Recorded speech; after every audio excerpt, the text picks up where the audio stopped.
Hello guys, Yanri here at nandito po ako ngayon sa Bangkok, Thailand. But this video is last week lang to, ngayon lang nagka-time mag-upload.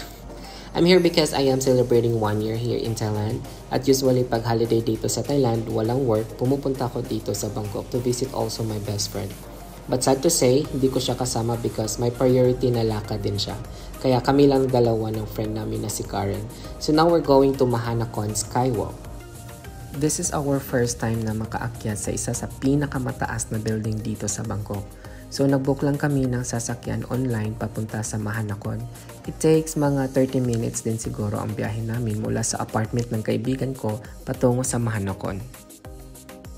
Ang Mahanakhon Skywalk ay isa sa pinakamataas na building sa Bangkok, Thailand. Makikita sa Mahanakhon Skywalk ang malawak na tanawin ng buong Bangkok.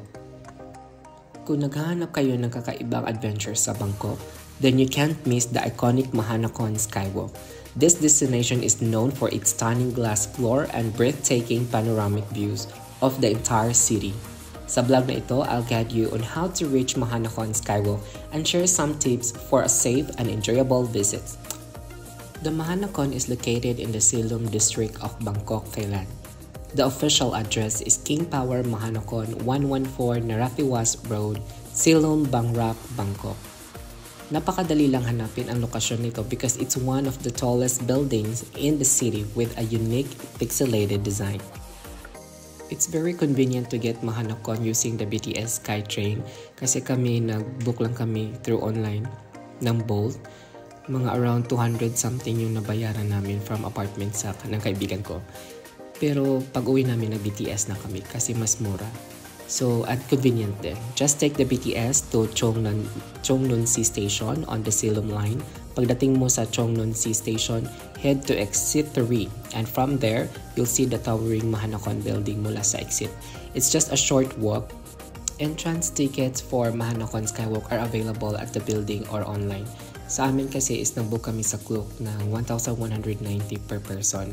So, kinuha namin ng time is 4 p.m. onwards. So, ayan, nag-picture-picture muna kami. Nag-check ng OOTD. Kala mo naman maganda sa... It's just a short clips for our outfit. At yan si Karen, yan yung kasama ko. So, ito na yung entrance nila. So, yasis ka nila, i-check nila yung time mo, yung ticket mo. So, sa amin is 4 kami. Tapos, nakarating kami dyan is 3 something. Kaya, naghintay muna kami. So, nirefer kami sa mall nila na nasa nasa second, third, fourth yata yung mall.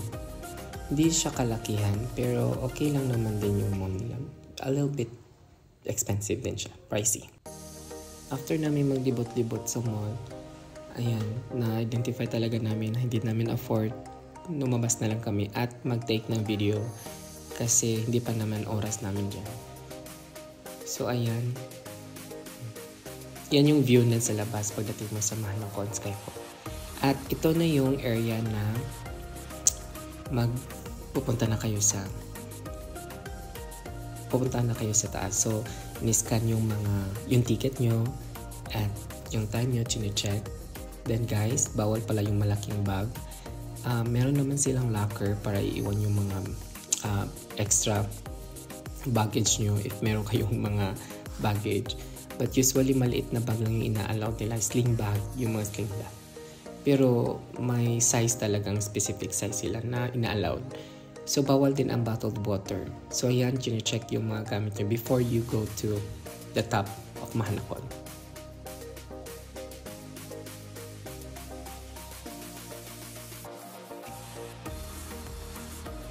So, ito yung pathway nila papunta sa itaas. Ito yung skywalk pathway pa escalator na. Nasa gilid yung escalator. Then, nag-wait lang kami sa time to start na para makapunta na sa itaas. So, sa escalator experience, okay lang din naman. Parang seconds lang or minute lang makapunta ka na doon. Kasi, masakit lang talaga siya sa tenga. So, ito yung loob ng escalator, guys. So, ayan, parang wala lang, aliw-aliw. Pero, guys, yung escalator maanda na yan. Talagang para siyang train na, ewan na, parang ang dali lang talaga nakarating dun sa itaas.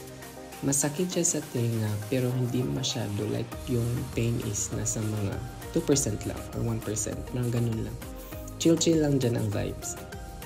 Once you arrive at Mahanakon on high-speed elevator that will take you to the skywalk, sa taas you'll be welcomed by an incredible view of Bangkok, and the highlight is the glass floor.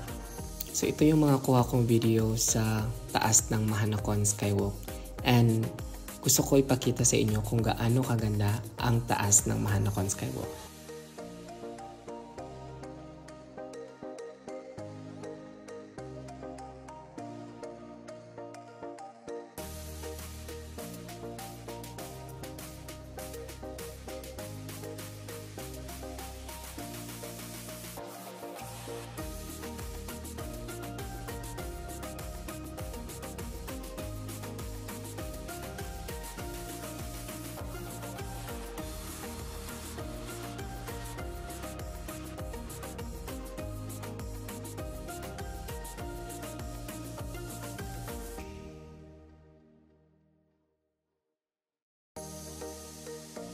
So ito na yung experience ko sa glass floor.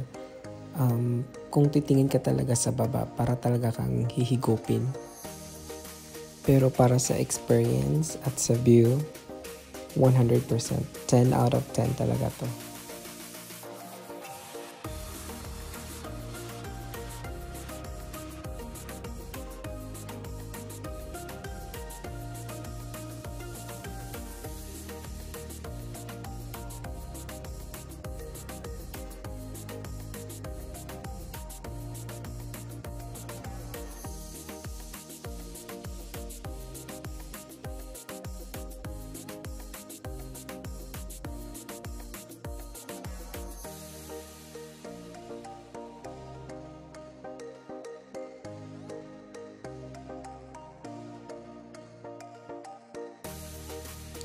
So ito yung sunset, guys. Ito yung view pag lalabas na yung sunset. Napakaganda. So hindi na kami naghintay ng evening dyan kasi meron pa kaming lalakarin. Kaya supposed to be 4 to 7 p.m. yan yung ticket namin.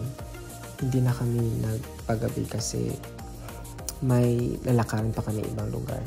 Kaya nagstay lang kami dito like mga 2 hours yata.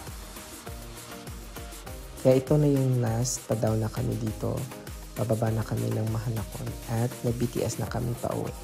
Kaya hanggang dito na lang guys. Sa susunod naman na travel vlog, support me guys. Bye bye!